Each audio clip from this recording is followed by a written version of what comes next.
السلام علیکم ناظرین۔ مکان کی دیواریں قدرے بلند تھیں لیکن علی ان کو آرام سے پھلانگ سکتا تھا۔ اس نے ادھر ادھر دیکھا، گلی میں کسی کو نہ پا کر وہ دیوار پر چڑھا اور آہستہ سے مکان کے اندر اتر گیا۔ مکان کے صحن میں سے گزر کر وہ برآمدے میں داخل ہوا۔ برآمدے میں کوئی نہیں تھا، البتہ برآمدے کے کونے میں موجود کمرے کے اندر روشنی تھی اور وہاں سے باتوں کی مدھم مدھم آواز آ رہی تھی۔ علی احتیاط سے اس کمرے کی دیوار کے ساتھ لگ کر کھڑا ہو گیا۔ اندر کوئی کہہ رہا تھا، یہ بات ابھی صرف میں، تم یا پھر بکر جانتے ہیں۔ مجھے ڈر ہے کہ بکر کہیں دھوکہ نہ دے جائے۔ یہ کوئی اجنبی آواز تھی۔ نہیں، وہ ایسا نہیں کر سکتا ہے، اس کی کمزوریاں ہمارے ہاتھ میں ہیں۔ اس کے ساتھ ہی ہلکا سا کہا لگنے کی آواز آئی اور وہی شخص پھر بولا، وہ کبھی بھی ہمیں دھوکہ نہیں دے گا۔ علی اس آواز کو پہچان چکا تھا، یہ ازبک کی آواز تھی۔ یہ آواز سن کر علی کو قدرے حیرت ہوئی تھی۔ ازبک کے اس گھر میں موجودگی اس کی سمجھ میں نہیں آئی تھی، کیونکہ یہ تو اس دکاندار کا گھر تھا جس کی دکان میں بکر کچھ دیر کے لیے رکا تھا۔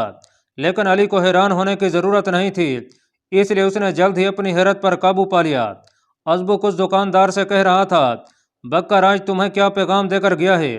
اس نے یہ خط تمہارے نام دیا تھا، دکاندار نے ازبک سے کہا۔ اس کا لہجہ ایسا تھا جیسے وہ ازبک کا بہت پرانا دوست ہو، اور وہ جس خط کی بات کر رہا تھا یہ بکر نے اسے اس وقت دیا تھا جب وہ اس کی دکان میں آیا تھا، اور یہی وہ ذریعہ تھا جس سے بکر اور ازبک کے درمیان رابطہ قائم تھا۔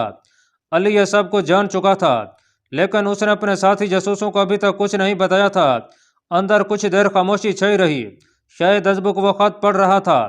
کچھ دیر بعد اس کی آواز سنائی دی، مجھے بکر کے اس خط سے محسوس ہو رہا ہے جیسے وہ کافی حد تک خوف زدہ ہو گیا ہے۔ اسے ایسے محسوس ہو رہا ہے جیسے اس کے ساتھیوں کو اس کی اصلیت کا علم ہو گیا ہے۔ یہ اس کا مسئلہ ہے۔ دکاندار کی آواز سنائی دی، ویسے بھی ہمارے ہاتھوں بھی تو اس نے قتل ہونا ہے، اپنے ساتھیوں کے ہاتھوں ہو جائے گا تو کون سا فرق پڑ جائے گا؟ ہم نے اس سے جو مقصد پورا کروانا تھا وہ تو پورا ہو ہی چکا ہے۔ نہیں، وہ مقصد ابھی پورا نہیں ہوا، ازبک نے اس کو ٹوکتے ہوئے کہا۔ قتیبہ کے جو جاسوس اس کی نگرانی پر مامور ہیں وہ ان لوگوں سے زیادہ خطرناک ہیں، ہمیں ان تک پہنچنا ہے۔ اگر بکر اپنے ساتھی جاسوسوں کے ہاتھوں قتل ہو جاتا ہے تو بہت برا ہوگا۔ اس کے بعد کمرے میں ایک طویل خاموشی چھا گئی۔ علی وہاں سے واپس آنا چاہتا تھا جب کمرے میں دوبارہ آواز گونجی۔ یہ ازبک کی آواز تھی، وہ کہہ رہا تھا کہ اب مجھے چلنا چاہیے۔ میرا محافظ دستہ میرے خالی کمرے کے باہر یہ سمجھ کر پہرا دے رہا ہوگا کہ میں اندر سو رہا ہوں۔ اس کے جواب میں دکاندار کی ہنسی سنائی دی، پھر ایسی آوازیں سنائی دینے لگیں جیسے کوئی جانے کی تیاری کر رہا ہو۔ علی کوئی موقع ضائع نہیں کرنا چاہتا تھا، وہ جو کچھ جاننا چاہتا تھا جان چکا تھا۔ چنانچہ اس نے ایک فیصلہ کیا اور فوراً کمرے میں داخل ہو گیا۔ اس کے ہاتھ میں ننگی تلوار تھی جو اس نے کمرے میں داخل ہوتے وقت نیام سے نکال لی تھی۔ علی کو دیکھ کر ازبک اور اس کا دکاندار دوست حیران رہ گئے۔ ابھی وہ سنبھل نہیں نہ پائے تھے کہ علی نے ان پر حملہ کر دیا۔ وہ دونوں حیرت سے اپنے ہتھیار بنا نکال سکے۔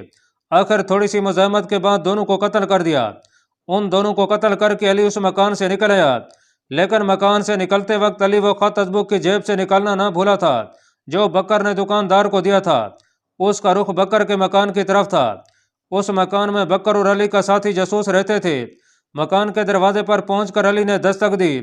کچھ دیر بعد دروازہ کھل گیا۔ دروازہ بکر نہیں کھولا تھا، علی اسے کچھ کہے بغیر اندر چلا گیا۔ بکر دروازہ بند کر کے علی کے پیچھے پیچھے اندر آ گیا۔ علی کا دوسرا ساتھی بھی وہاں موجود تھا۔ علی نے براہ راست بکر کو مخاطب کرنے کی بجائے اپنے ساتھی جاسوس سے کہا، اس سے پوچھو کہ یہ ہم سے غداری کر سکے گا۔ بکر کے لیے یہ الفاظ کسی دھماکے سے کم نہ تھے۔ یہ الفاظ سن کر وہ اپنی جگہ ساکت ہو گیا۔ اس کو ساکت دے کر علی اس کے قریب چلا گیا اور اس کی آنکھوں میں آنکھیں ڈال کر بولا، بولو بکر، کیا تم ہم سے غداری کر سکو گے؟ کیا اپنا ایمان بیچ کر تم اتنے طاقتور ہو گئے ہو کہ خدا کے دین کے لیے لڑنے والوں کو نیچا دکھا سکو؟ بولو۔ بکر نے اس کے جواب میں کچھ نہ کہا۔ اسے خاموش دے کر علی پھر بولا، کیا اس کے بدلے میں تمہاری سزا موت نہیں ہونی چاہیے؟ اس کے ساتھ ہی اس نے تلوار نکالی اور اس سے پہلے کہ بکر کچھ کہتا اس نے بکر کی گردن اڑا دی۔ بکر کچھ دیر تڑپا پھر ساکت ہو گیا۔ ناظرین، بکر کو قتل کرنے کے بعد اس نے اپنی تلوار بکر کی لاش پر پھینک دی۔ پھر وہ اپنے ساتھی جاسوس کی طرف مڑا اور اسے جلد از جلد یہاں سے نکل کر اپنے مکان پر پہنچنے کی ہدایت کر کے وہاں سے نکل آیا۔ اب اس کا رخ اپنے مکان کی طرف تھا جہاں اس کا ایک اور ساتھی جاسوس اس کے ساتھ رہتا تھا۔ اپنے مکان پر پہنچ کر اس نے اپنے ساتھی جاسوس کو تمام صورتحال سے آگاہ کیا اور اسے بتایا کہ اب انہیں یہ جگہ چھوڑنی پڑے گی اور شاید ہمیں بخارا سے بھی نکلنا پڑے۔ علی نے اپنے ساتھی سے کہا، لیکن یہاں ہم میدان اس طرح خالی تو نہیں چھوڑ سکتے۔ اس کے ساتھی نے سوال کیا، تم اس کی فکر نہ کرو، ہماری جگہ لینے معروف سے لوگ پہنچ گئے ہیں۔ علی نے جواب دیا تو اس کا ساتھی مطمئن ہو گیا۔ کچھ دیر بعد علی کا دوسرا ساتھی بھی پہنچ گیا۔ ان دونوں کو لے کر علی اپنے محفوظ ٹھکانے کی طرف چل پڑا، جسے اس نے پہلے سے ہی ایسی صورتحال کے لیے چن رکھا تھا، اور اس کا علی کے سوا کسی کو علم نہیں تھا۔ یہ شہر کے دوسرے کونے میں ایک پرانے طرز کی حویلی تھی، جس میں صرف ایک بوڑھا شخص رہتا تھا۔ یہ بوڑھا شخص بھی قتیبہ کا جاسوس تھا۔ اپنے اس نئے ٹھکانے پر پہنچ کر علی قدرے مطمئن ہو گیا تھا۔ اب اس کے ذمہ صرف یہ کام رہ گیا تھا کہ اپنے گروہ کی جگہ اسامہ کے گروہ کو دے دے، جس کے لیے اسامہ کا گروہ پہلے ہی تیار تھا۔ ناظرین، قتیبہ دوپہر کا کھانا کھا رہا تھا جب اسے اطلاع دی گئی کہ بصرہ سے حجاج کا قاصد آیا ہے۔ اطلاع ملتے ہی وہ باہر آیا اور قاصد سے حجاج کا پیغام لے کر پڑھنے لگا۔ قتیبہ کے انداز سے بے چینی جھلک رہی تھی۔ اسے اتنا خیال بھی نہ رہا کہ قاصد کو مہمان خانے میں بھجوائے۔ ایسا شاید اس لیے ہوا تھا کہ حجاج کا مکتوب بہت عرصے بعد آیا تھا۔ قتیبہ نے سربہ مور پیغام کو کھولا اور پڑھنا شروع کیا۔ حجاج کا پیغام اس کی ضروری نصیحتوں سے شروع ہو رہا تھا۔ قتیبہ کے لیے خط کا اہم حصہ وہ تھا جس میں حجاج نے قتیبہ سے مدد مانگی تھی۔ حجاج نے لکھا تھا، ابن مسلم، خلیفہ ولید بن عبد الملک میرے اقدام کے بالکل حق میں نہیں ہے۔ وہ مجھے سندھ پر حملے کی اجازت نہیں دے رہا تھا۔ میں نے یہ اجازت بڑی مشکل سے حاصل کی ہے، اور وہ بھی اس شرط پر کہ سندھ کے محاذ پر جتنا بھی خرچ آیا میں اپنی ذاتی جیب سے اس سے دگنا سرکاری خزانہ میں جمع کروں گا۔ ابن مسلم، تو جانتا ہے کہ سندھ میں ہماری 2 افواج شکست کھا چکی ہیں۔ ان واقعات کے بعد تو خلیفہ میرے اقدامات کے حق میں نہیں ہے، اور سندھ پر تیسرے حملے کو اگرچہ اچھا نہیں سمجھے گا، لیکن مجھے اس کی پرواہ نہیں۔ اس مرتبہ میں پہلے سے کہیں زیادہ فوج سندھ کے دل میں اتار دینا چاہتا ہوں، جہاں کے ظالم راجہ کی سرپرستی میں ہمارے حامیوں، بیوہ خواتین اور یتیم بچوں کو اغوا کیا گیا ہے۔ اس مقصد کے لیے مجھے تمہارے دستوں میں سے چند لیکن تجربہ کار اور بہترین دستوں کی ضرورت ہے۔ جتنی جلدی ممکن ہو سکے یہ دستے تیار کر کے بصرہ روانہ کر دو۔ یہاں محمد بن قاسم، جو میرا بھتیجا ہے، تمہارے دستوں کی راہ دیکھ رہا ہے۔ تم محمد کو جانتے ہو اور اس کی صلاحیتوں سے واقف ہو۔ حجاج کا خط پڑھ کر قتیبہ سوچ میں پڑ گیا۔ اس کے پاس پہلے ہی فوج بہت کم تھی، جبکہ اس کے مقابلے میں اہل بخارا اور دیگر چھوٹی چھوٹی بادشاہیاں اگر متحد ہو جاتی تو ان کی مجموعی تعداد 5 لاکھ سے کسی طرح کم نہ بنتی تھی۔ یہ تو قتیبہ کی اپنی قابلیت تھی کہ وہ دشمن پر اس طرح جھپٹتا تھا کہ اسے متحد ہونے کا موقع بھی نہیں ملتا تھا۔ اگرچہ قتیبہ حجاج کا پیغام پڑھ کر پریشان سا ہو گیا تھا، لیکن وہ حجاج کی درخواست کو رد نہیں کر سکتا تھا۔ چنانچہ اس نے فوراً چند دستوں کو تیاری کا حکم دے دیا۔ چند دنوں بعد یہ دستے معروف سے بصرہ کی طرف جا رہے تھے۔ ان کی مجموعی تعداد 2000 اور 5000 کے درمیان تھی۔ ناظرین، اگلے دن علی بھیس بدل کر شہر میں گھومتا رہا۔ دراصل وہ شہر کی صورتحال کا جائزہ لینا چاہتا تھا۔ بخارا میں صبح صبح ہی ازبک اور اس کے دکاندار دوست اور بکر کے قتل کی خبریں گرم ہو گئی تھیں۔ لوگ اکٹھے 3 قتل کے بارے میں سن کر خوف زدہ ہو گئے تھے۔ عوام میں خوف کا تاثر پھیل گیا تھا، جبکہ حکومتی سطح پر اعلیٰ حکام اندر سے ہل کر رہ گئے تھے۔ انہیں یہ تو یقین تھا کہ یہ قدم صرف اور صرف قتیبہ کے ان جاسوسوں نے اٹھایا ہے جن کا انکشاف بکر نے کیا تھا، کیونکہ اس واقعے کے بعد سے وہ تمام جاسوس غائب ہو چکے تھے۔ بخارا کے سرکاری حکام کی حیرت بجا تھی، کیونکہ انہیں قتیبہ کے جاسوسوں سے یہ امید نہیں تھی کہ وہ ازبک جیسے اہم افسر کو اتنی آسانی سے قتل کر دیں گے۔ اور سب سے زیادہ پریشانی کی بات یہ تھی کہ اس رات ازبک اس دکاندار کے مکان میں کیا کر رہا تھا، اور یہ دکاندار کون تھا جو ازبک کے ساتھ قتل ہوا تھا۔ علی سارا دن شہر میں گھومتا رہا۔ اس نے اپنا بھیس اس مہارت سے بدلا تھا کہ اگر کوئی اس کا قریبی عزیز بھی اسے دیکھتا تو نہیں پہچان سکتا تھا۔ شہر میں گھوم پھر کر اس نے اندازہ لگا لیا تھا کہ حالات اس کے اور اس کے ساتھیوں کے لیے زیادہ خطرناک نہیں ہیں۔ چنانچہ وہ قدرے مطمئن ہو گیا تھا۔ مغرب کے وقت وہ اسی جگہ پہنچ گیا جہاں گزشتہ روز اس نے اسامہ سے ملاقات کی تھی۔ اسامہ پہلے ہی اس جگہ موجود تھا۔ علی، جو خبر آج شہر میں گرم ہے، کیا یہ تمہاری وجہ سے ہوا ہے؟ اسامہ نے علی سے پوچھا۔ ہاں اسامہ، یہ کام میں نے ہی کیا ہے۔ اگر میں ایسا نہ کرتا تو میں اور میرے ساتھی مزید مشکل میں گرفتار ہو سکتے تھے۔ علی نے جواب دیا، میں نے تمہیں کہا تھا کہ میرے حکم کے بغیر کوئی کام نہ کرنا۔ معلوم نہیں اس طرح کتنی اہم باتیں ہماری پہنچ سے دوبارہ دور ہو گئی ہیں۔ اسامہ کا لہجہ فکر مندانہ تھا۔ اسامہ کی بات سن کر علی کے چہرے پر مسکراہٹ دوڑی۔ اس نے اسامہ کے کندھے پر ہاتھ رکھا اور بولا، فکر نہ کرو دوست، جو اہم راز تم جاننا چاہتے تھے وہ سب میں حاصل کر کے لوٹا ہوں۔ اس کے بعد علی نے ان تمام واقعات کی تفصیل بیان کر دی جو گزشتہ رات پیش آئے تھے۔ اس صورتحال میں اس کے علاوہ اور کچھ نہیں کر سکتا تھا۔ علی کہہ رہا تھا، اب تمہارے جاسوسوں کو ہماری جگہ لینی ہے اور اس کے ساتھ ساتھ ہمیں بھی بخارا سے نکالنا ہے۔ علی کی بات سن کر اسامہ مسکرا دیا، ان حالات میں کچھ دن کے لیے ہمارا ملنا بھی مناسب نہیں۔ اسامہ نے علی کی طرف دیکھ کر کہا، میرا بھی یہی خیال ہے، لیکن اگر مجھے یا میرے کسی ساتھی کو تمہاری مدد کی ضرورت پڑے تو ہم تم تک کیسے پہنچیں گے؟ علی نے سوال کیا، تم اس کی فکر نہ کرو، تمہاری مدد کے لیے پہنچنا ہمارا کام ہوگا۔ تم لوگ بس چند دن چھپ کر گزارو، میں تمہیں یہاں سے نکالنے کا انتظام کر دوں گا۔ اسامہ نے کہا تو علی نے جواب میں صرف سر ہلا دیا، میرے خیال میں اب ہمیں چلنا چاہیے۔ علی نے کچھ دیر کی خاموشی کے بعد کہا، ہاں خدا تمہاری حفاظت کرے۔ اسامہ کو کچھ یاد آ گیا تھا، اس لیے وہ جلد از جلد وہاں سے واپس لوٹنا چاہتا تھا۔ یہ خط تو لیتے جاؤ۔ علی نے اسامہ کے انداز کی بے چینی کو بھونپتے ہوئے کہا۔ وہ خط اس کی طرف بڑھا دیا جو رات کو اس نے ازبک کی جیب سے نکالا تھا۔ اگرچہ اس خط میں کوئی اہم بات نہیں ہے، لیکن شاید یہ تمہارے کسی کام آ سکے۔ جواب میں اسامہ نے صرف سر ہلا دیا۔ دونوں نے مصافحہ کیا اور وہاں سے چلے گئے۔ ناظرین، اسامہ عبداللہ اور سفیان کے سامنے بیٹھا ہوا تھا، جبکہ عبداللہ اور سفیان اس خط پر جھکے ہوئے تھے جو اسامہ نے کچھ دیر پہلے انہیں دیا تھا۔ لیکن اس خط میں تو ہمارے کام کی کوئی چیز نہیں ہے۔ عبداللہ نے خط پڑھ کر سوال کیا، اس خط میں ایک خاص بات ہمارے کام کی ہے۔ علی نے بھی اس پر غور نہیں کیا، اور اب تم بھی اس پر غور نہیں کر رہے ہو۔ یہ تو خدا کا شکر ہے کہ یہ خط مجھے مل گیا، ورنہ نہ تو علی کو اس کا خیال تھا اور نہ ہی مجھے۔ وہ تو اسے اچانک یاد آ گیا اور اس نے یہ خط مجھے دے دیا۔ تم دونوں غور کرو کہ اس خط میں کیا خاص بات ہے۔ اسامہ بولا۔ وہ دونوں ایک دفعہ پھر خط پڑھنے لگے، لیکن اس بار وہ بہت غور سے خط کی عبارت پڑھ رہے تھے۔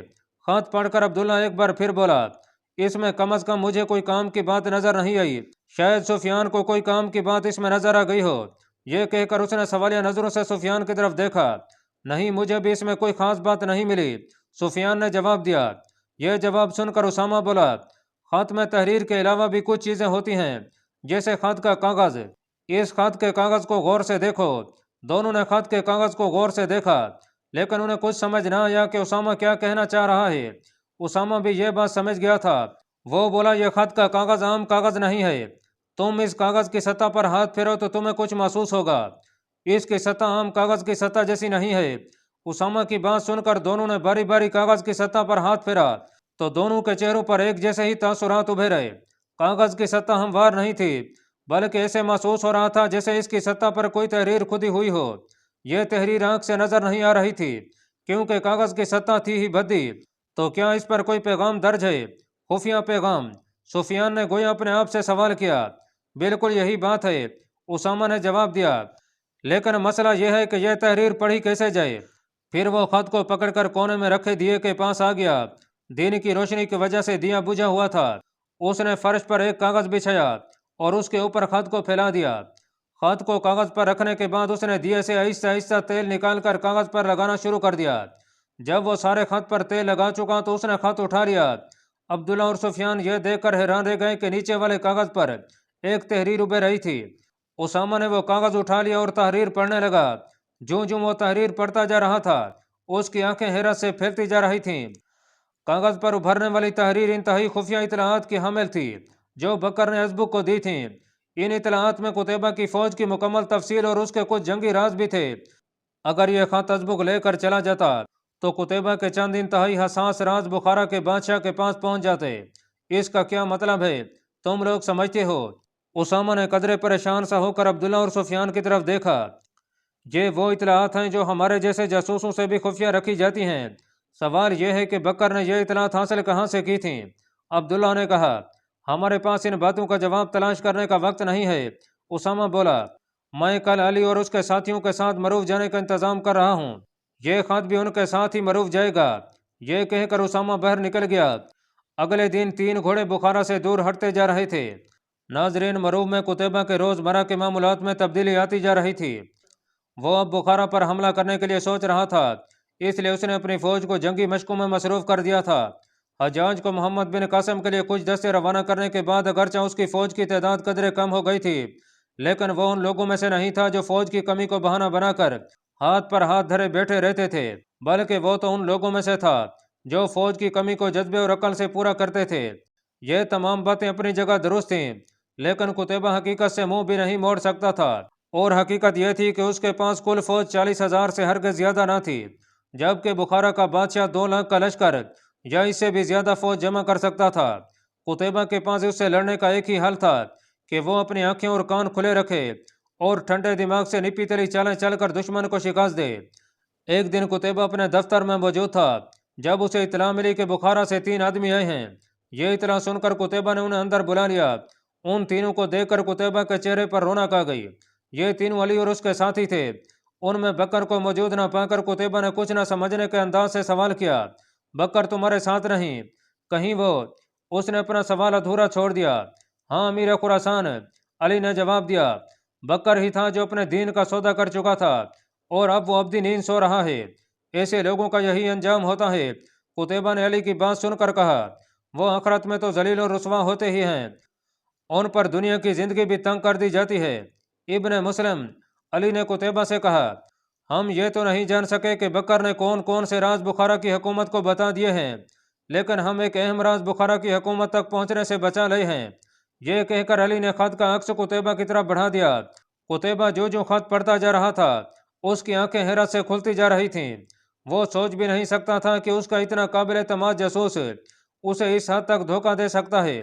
خط پڑھ کر اس کے منہ سے الفاظ نہیں نکل رہے تھے اور وہ علی کے چہرے کی طرف حیرت سے دیکھ رہا تھا۔ علی کی بات سن کر قتیبہ کے چہرے پر پریشانی کے خفیف سے تاثرات ابھرے۔ اس نے علی کو جانے کی اجازت دیتے ہوئے کہا، علی تم یہ باتیں ابھی اپنے تک ہی محدود رکھو گے؟ قتیبہ نے اس کی آنکھوں میں جھانکا۔ اے مسلم کے بیٹے، تجھے اس بات کی فکر نہیں کرنی چاہیے۔ یہ بات مر کر بھی میرے سینے سے کوئی دوسرا نہیں سن سکے گا جب تک تیرا حکم نہ ہو۔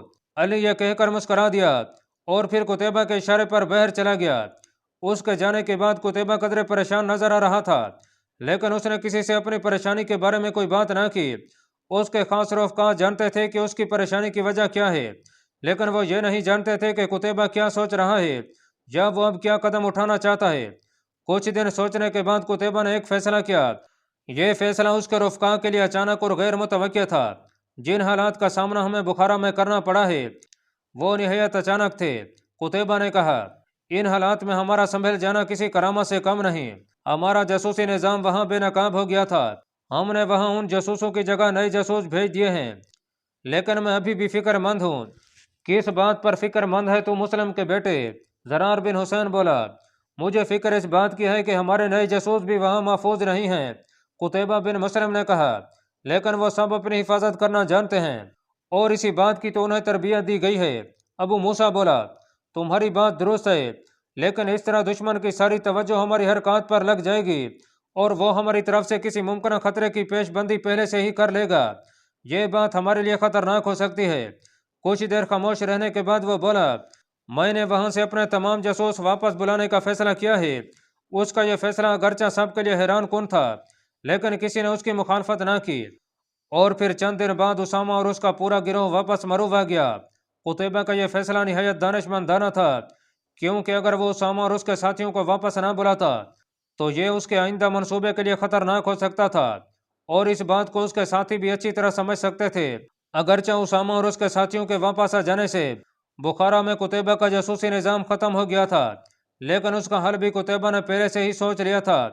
اسامہ اور اس کے ساتھیوں کے واپس آ جانے کے کچھ دن بعد اس نے زرار بن حسین اور ابو موسیٰ کو تنہائی میں بلایا۔ اللہ پاک کمی بیشی معاف فرمائے۔ اللہ آپ کا حامی و ناصر ہو، آمین۔